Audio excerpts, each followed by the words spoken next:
Enkya ya leero poliisi eyodde bannakibiina ba Democratic Party ababadde bakedde okwesogga ekitebe kyabwe wabula ne basanga ng'enzigi ziriko kufulu.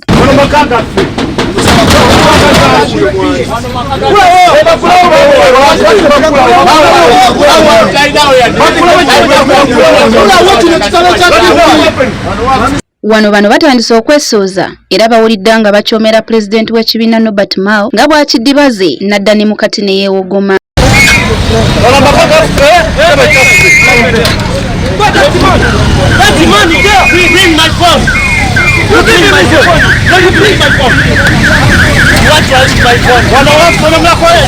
Leo tunatukushe ku mbeera eno Mwami Mao tujja kubeera forced okukola ettandikoze kyenandisabye okubira abapoliisi kuba kalina amasimu gaabwe bagaye bagende ku mirimu gya bagende bakume poliisi zaabwe batuvire ku kitebe.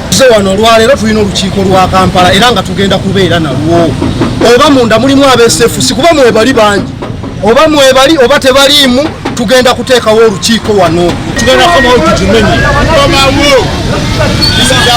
Ye munna DP ate nga mubaka wa Parliament Dr. Lulume Bayiga ategeezezza nti tebagenda kukkiriza Mao kutambuza kibiina mu ngeri gy'ayagala ng'ali mu kutambuza mirimu gya gavumenti. Tugenda kukkiriza kibiina kyaffe kugulibwa bwe kityo tugenda kukirwanirira okusembayo.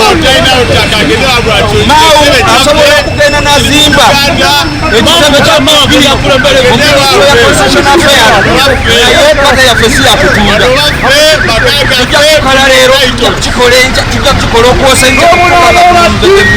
omwogezi w'ekibiina kya DP bw'abuuziddwa ku kikoleddwa bannakibiina ategeezezza nti kino si kirungi era babadde tebamanyi kigendererwa kyabwe nga singa babadde batuukiridde abakwatibwako mu budde oba oli awo bandikkiriziddwa. Kibiina poliisi beeyodde ebatutte Old Kampala okunoonyereza nga bwe kugenda mu maaso.